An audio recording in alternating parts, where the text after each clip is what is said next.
तो कुछ क्वेरी जो बच्चों ने हमसे की भी हैं और कुछ ऐसी इश्यूज जो हमने आइडेंटिफाई किए हैं वो सारे मैं आप लोगों से आज शेयर करूंगा और उम्मीद करूंगा कि आप उनको ध्यान पूर्वक फॉर्म फिल करेंगे। ये जो कांस्टेबल्स की भर्ती है, सबसे पहली क्वेरी है एज रिलैक्सेशन को लेके। तो मैं आप लोगों को क्लैरिफाई कर दूं, एज रिलैक्सेशन जिन बच्चों ने एडवर्टीजमेंट नंबर 14 ऑफ 2024 में जिन लोगों ने फॉर्म फिल किया था और वो वैकेंसीज गवर्नमेंट ने विड्रॉ कर ली थी, उन सब बच्चों को एज रिलैक्सेशन की फैसिलिटी मिलेगी। आप उसमें एज रिलैक्सेशन के लिए मान्य है। जिन बच्चों ने एडवर्टीजमेंट नंबर 14 में अप्लाई किया था, उनका एज कैलकुलेशन 1 सितंबर 2024 को होगा। और जो बच्चे इस नई एडवर्टीजमेंट में, जिसका पोर्टल 11 जनवरी को ओपन हो रहा है, उसका जो एज कैलकुलेशन है वो 1 जनवरी 2026 से होगा। फ्रेश एडवर्टीजमेंट में जो बच्चे एलिजिबल हैं नए सीईटी के थ्रू, तो एज रिलैक्सेशन एज पर रिजर्वेशन कैटेगरीज के अकॉर्डिंगली जो एज रिलैक्सेशन है वो सभी को मिलेगा। लेकिन बाकी जो एज रिलैक्सेशन है वो सिर्फ पुरानी एडवर्टीजमेंट के अकॉर्डिंगली ही मिलेगा। कुछ बच्चों ने हाइट रिलैक्सेशन पे भी क्वेरीज की है फिजिकल स्टैंडर्ड को लेके। तो अगर मैं फीमेल्स की हाइट की बात करूं तो जनरल कैटेगरी की फीमेल्स के लिए जो हाइट का क्राइटेरिया है वो 158 सेंटीमीटर है और रिजर्व कैटेगरी की जो फीमेल कैंडिडेट्स हैं उनका 156 सेंटीमीटर। और जो रेस होगा उसमें 1 किलोमीटर फीमेल्स के लिए 6 मिनट्स में कंप्लीट करना है। Height for mails candidates 170 centimetre for general category, 168 centimetre for reserve category. और जो रेस का पैरामीटर है 2.5 किलोमीटर इन 12 मिनट्स। एक्स सर्विसमैन के लिए 1 किलोमीटर को 5 मिनट में करना है। एक क्वेरीज आई है मैक्सिमम फीमेल कैंडिडेट्स की कि कुछ पैरामीटर्स जो रेस को लेके है कि कुछ प्रेग्नेंट वुमेन्स होती हैं इस टाइम पे, तो उनके आप सब सर्टिफिकेट्स हमें देंगे, मेडिकल सर्टिफिकेट्स देंगे। उसके बाद आप एग्जम्पशन है, लेकिन ज्वाइनिंग से पहले आप लोगों को वो रेस का जो क्वालिफाइंग क्राइटेरिया वो कंप्लीट करना पड़ेगा। पीएमटी पीएसटी के टाइम पे अगर किसी का प्रेगनेंसी का कोई डॉक्यूमेंट सबमिट करेंगे कमेटी के सामने, तो आपको एग्जाम्प्ट कर दिया जाएगा फॉर द टाइम भी। ईएसएम, डीएसएम और डीडीईएसएम के सर्टिफिकेट्स को लेके कुछ बच्चों की क्वेरीज हैं। एक्स सर्विसमैन में आपको सीईटी के टाइम पे आप लोगों ने ड्यूरिंग सर्विस भी अप्लाई किया है एक्स सर्विसमैन ने, लेकिन सेकंड स्टेज एग्जाम में आपको डिस्चार्ज के बाद ही आप अप्लाई कर सकते हैं। अगर डिस्चार्ज सर्टिफिकेट आपके पास है तो आप सेकंड स्टेज के एग्जाम के लिए एलिजिबल है। और डिपेंडेंट ईएसएम एलिजिबिलिटी सर्टिफिकेट आपका इशूड और रिन्यूड आफ्टर 12 जनवरी 2025। ये सभी लोग आप ध्यान से इसको नोट कर लें। जो एडवर्टीजमेंट नंबर 14 2024 और एडवर्टीजमेंट नंबर 1 2026, इन दोनों में जो डेट है वो सेम है। 12 जनवरी 2025 के बाद का वो रिन्यू होना चाहिए या इश्यू होना चाहिए। ये बहुत इंपॉर्टेंट है, बहुत लोग इस पे गलतियां करते हैं। अब मैं बात कर रहा हूं रिजर्वेशन सर्टिफिकेट्स की। रिजर्वेशन सर्टिफिकेट्स में बीसीए, बीसीबी, ईडब्ल्यूएस, इन सब के सर्टिफिकेट्स 1 अप्रैल 2025 के बाद का इश्यू होना बहुत जरूरी है। और जिस दिन तक फॉर्म सबमिट किए जाएंगे, last date of form closing date, तो आपके उस बीच के टाइम का होना चाहिए। इससे पहले भी इस पर्टिकुलर इश्यू पे लिटिगेशन हुई है। आप जरूर ध्यान रखें कि जो डेट्स हैं, डेट्स बहुत इंपॉर्टेंट हैं इन सर्टिफिकेट्स के लिए, अदरवाइज आपकी जो एप्लीकेशन है वो रद्द कर दी जाएगी। कुछ बच्चे बीसीए, बीसीए और बीसीबी में पंचायती राज से रिलेटेड जो सर्टिफिकेट इशू होते हैं वो अटैच कर देते हैं, वो मान्य नहीं है। जो बीसीए, बीसीबी के जो सर्टिफिकेट्स हैं, हरियाणा गवर्नमेंट का पर्टिकुलर फॉर्मेट है, आप एडवर्टीजमेंट में देखें, हमने फॉर्मेट भी दिया हुआ है, ध्यान से उसको फिल करें। ओबीसी और ईडब्ल्यूएस में कुछ बच्चे हमने बहुत बार नोट किया है, सेंट्रल जॉब्स के रिगार्डिंग जो सर्टिफिकेट बनते हैं उनका फॉर्मेट अलग होता है, आप वो ना अटैच करें। हरियाणा गवर्नमेंट जॉब्स के रिलेटेड जो फॉर्मेट है उसको ही अटैच करें। डीएससी और ओएससी के जो सर्टिफिकेट्स होंगे वो 13 नवंबर 2024 के बाद के बने हों, क्योंकि इस डेट पे नोटिफिकेशन हुआ था, ओएससी और डीएससी का बाइफर्केशन हुआ है। तो इसके अकॉर्डिंगली ये सर्टिफिकेट, कुछ बच्चे एससी का जो सर्टिफिकेट है, ओल्ड सर्टिफिकेट, वो लगा देते हैं, वो इनवैलिड रहेगा। आपको ओएससी और डीएससी सर्टिफिकेट का ही सर्टिफिकेट अटैच करना है और वो 13/11/2024 के बाद का इश्यू होना चाहिए। कुछ बच्चों का क्लैरिफिकेशन था पीडब्ल्यूडी कैंडिडेट्स के लिए, लेकिन पीडब्ल्यूडी कैंडिडेट्स पुलिस डिपार्टमेंट में, क्योंकि मेडिकल फिटनेस सर्टिफिकेट इश्यू होता है, तो पीडब्ल्यूडी की सीट्स पुलिस डिपार्टमेंट में नहीं होती है। कुछ बच्चों की क्वेरीज थी पीएमटी और पीएसटी को लेके, तो आप पीएमटी और पीएसटी की तैयारियां शुरू कर दीजिए, बड़ा जल्दी हम इसको सेपरेटली इशू करेंगे और आपको पीएमटी पीएसटी का शेड्यूल बड़ा जल्दी आप लोगों को मिलेगा। सिलेबस के रिगार्डिंग, सिलेबस ऑलरेडी एडवर्टीजमेंट में है, हमने अनाउंस किया है, आप उसको देखें। और मार्क्स का जो बाइफर्केशन है, 97 marks for the written exam, और एनसीसी के लिए 3 एडिशनल, एनसीसी सर्टिफिकेट के लिए 3 मार्क्स का एडिशनल एक पैरामीटर है। जो बच्चे एनसीसी क्वालिफाइड है, ए बी सी सर्टिफिकेट है, उनको पैरामीटर के अकॉर्डिंगली नंबर्स मिलते हैं। इसके अलावा जो बच्चे फॉर्म फिल करते हुए फोटो अपना क्लियर नहीं लगाते, एक पर्टिकुलर रेजोल्यूशन का फोटो जो क्लियर लेटेस्ट फोटो वो आपको लगाना चाहिए। कुछ बच्चे एड्रेस फिल नहीं करते प्रॉपरली, और अगर एड्रेस फिल नहीं करते तो उससे एक इंपैक्ट ये आता है कि जब हम एग्जामिनेशन सेंटर एलोकेट करते हैं तो एड्रेस के बेसिस पे ही करते हैं, तो वो आपका दूर जा सकता है किसी पे। तो आप प्रॉपरली अपना एड्रेस फिल करें। कोई सर्टिफिकेट ऐसा तो नहीं है जो मिसिंग है, उसके बाद ही उसको साइन करके अपलोड करें। कुछ बच्चे अपलोड ही नहीं करते, उनका एप्लीकेशन रद्द हो जाता है, और कुछ बच्चे विदाउट साइन अपलोड कर देते हैं। एक सबसे ज्यादा जो इशू कमीशन ने आइडेंटिफाई किया है कि बच्चे फॉर्म खुद फिल नहीं करते। तो मेरी आप सबसे रिक्वेस्ट है कि आप फॉर्म खुद फिल करें, और आप अगर फॉर्म फिल खुद भी नहीं कर पा रहे हैं तो आप फॉर्म का जब प्रिंट आउट लेते हैं तो उसको अच्छे से रीड करें, उसको चेक करें। एक एक पैरामीटर बहुत इंपॉर्टेंट है, तो उस पैरामीटर को आप चेक करें कि कोई ऐसा तो नहीं है जो आपकी फॉर्म को रद्द कर देगा।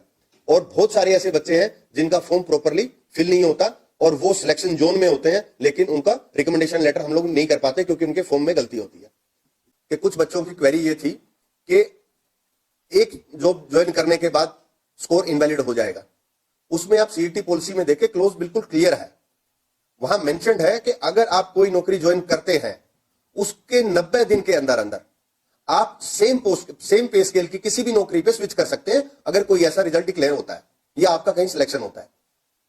और 19 डेज के बाद उस पे स्केल पे आपको बार कर दिया जाएगा, लेकिन हायर पे स्केल पे आप सभी जॉब्स के लिए एलिजिबल है जब तक आपका सीईटी स्कोर वैलिड है।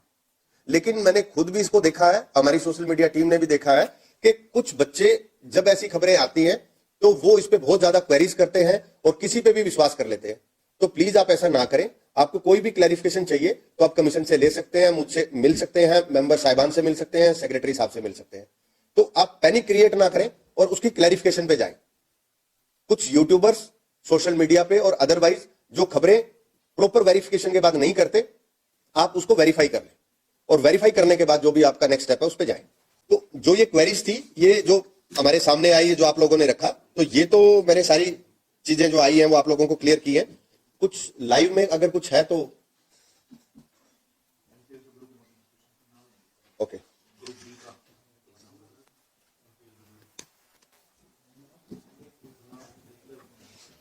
एक बच्चे ने क्वेरी किया कि रिवाइज रिजल्ट की ज्वाइनिंग, रिवाइज रिजल्ट जो है वो स्टे है, जब तक वो डिसाइड नहीं होता तब तक किसी भी बच्चे की हम ज्वाइनिंग कराने में असमर्थ हैं।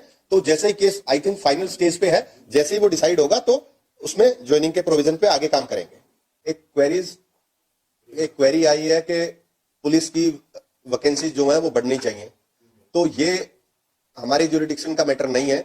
जो रिक्विजिशन डिपार्टमेंट भेजता है हमें उस पर ही काम करना होता है। तो अभी हमें पुलिस डिपार्टमेंट ने 600 का ही किया है, तो इसको हम नहीं बढ़ा सकते, ये यही रिक्विजिशन है, तो इसके अकॉर्डिंगली हमें करना है। भविष्य में जो रिक्विजिशन आएंगी तो उसके अकॉर्डिंगली काम करेंगे।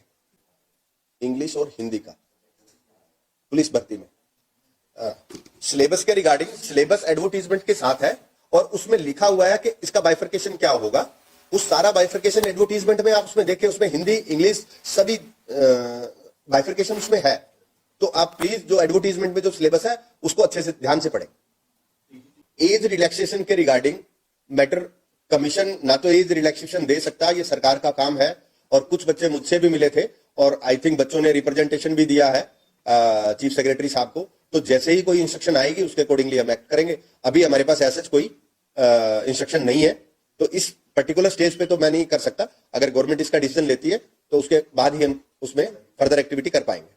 एक बच्चे का सीईटी रिजल्ट से बायोमेट्रिक में कुछ बच्चों के बायोमेट्रिक नहीं हो पाए थे, उन सभी बच्चों के स्कोर कार्ड में हमने मेंशन किया है और बड़ा जल्दी आप लोगों को शेड्यूल देंगे। आपको जनवरी में भी हो सकता है और फरवरी के फर्स्ट वीक तक हम इसको स्टार्ट कर देंगे। तो आपको बायोमेट्रिक के लिए वेरिफिकेशन के लिए कमीशन एक शेड्यूल जारी करेगा और आप प्लीज उसमें आके बायोमेट्रिक करवाएं। इस साल में हमने 5500 वैकेंसीज तो ऑलरेडी एडवर्टाइज कर दी हैं। आज हम 3112 और पोस्टें एडवर्टाइज कर रहे हैं जो पीछे विड्रॉ की थी। आज वो सारी, क्योंकि आज उनका लास्ट डेट है, तो आज हम उनको एडवर्टाइज कर रहे हैं और इनका नंबर है 3112। अगर उसमें से मेन जो मैं पोस्टें बोलूं, एक फीटर की पोस्ट है, ड्राफ्टमैन की पोस्ट है, ऑटोकैड की पोस्ट है, फॉरेस्टर है, स्टेनो है, ऑपरेटर है, ऐसी नंबर ऑफ पोस्टें हैं जिनका नंबर है 3112। वो आज हम एडवर्टाइज कर देंगे। तो तकरीबन 8800 के आसपास एडवर्टीजमेंट हो जाएंगी आज कंप्लीट, 5500 पुरानी और ये। तो आप लोग सारे पीएमटी, पीएसटी और ये बाकी पोस्टों की तैयारी करिए। इनका शेड्यूल हम जल्दी जारी करेंगे और जो इसके अलावा भी हमें कुछ रिक्वेजिशन रिसीव हुई है, तो बड़ा जल्दी आपको उनका भी एडवर्टीजमेंट आपको आने वाले दिनों में देखने को मिलेगा। कुछ बच्चों की क्वेरीज है कि वहां पे टाइमिंग के लिए घड़ी लगी हो जब आप पीएम रेस के लिए जाएंगे, पुलिस डिपार्टमेंट की भर्ती के लिए। वो पॉसिबल नहीं है क्योंकि आपकी टैग लगा होता है, एक चिप लगी होती है आपकी बॉडी में, जो जैसे ही आप एंटर करेंगे तो आपको उस पर टैग करेंगे और उससे ही, क्योंकि फ्रैक्शन ऑफ सेकंड्स भी कैलकुलेट करते हैं, तो घड़ी से वो कैलकुलेट ही नहीं हो पाएगा। तो आप अपनी तैयारी रखें और आपको आइडिया होता है कि मैंने 2 किलोमीटर जो रेस है, जो बच्चे तैयारी करते हैं उनको टाइमिंग पता होती है कि मैं 2 किलोमीटर इस पैरामीटर पे कंप्लीट कर लूंगा। तो आपके इलेक्ट्रॉनिक जो डिवाइस है उससे ही ट्रैक हो सकता है, अदरवाइज वो फिजिबल ही नहीं है। एग्जाम कैलेंडर को लेके कुछ बच्चों की क्वेरीज है। एग्जाम कैलेंडर में ये जो अभी एडवर्टाइज किया है, इनको बहुत जल्दी आप लोगों को देंगे।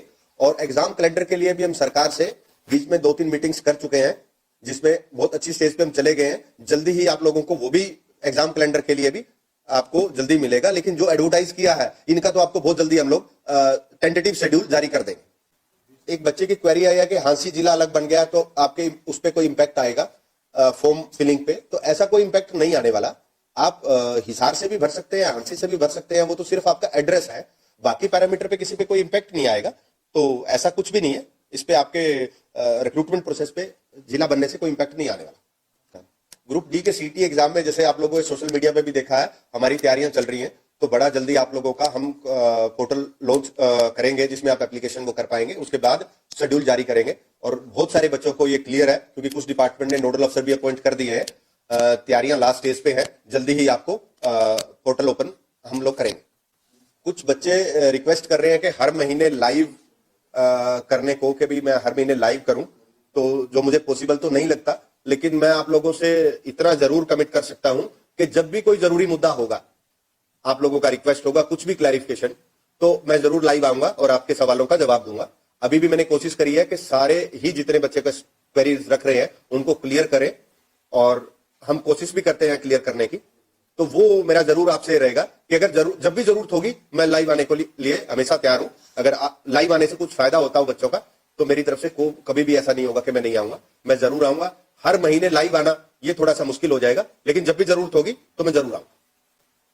एक बच्चे की क्वेरी है कि कुछ बच्चों की क्वेरीज है कि मैं +2 पास नहीं हूं लेकिन 10th के बाद मेरा 3 साल का डिप्लोमा है।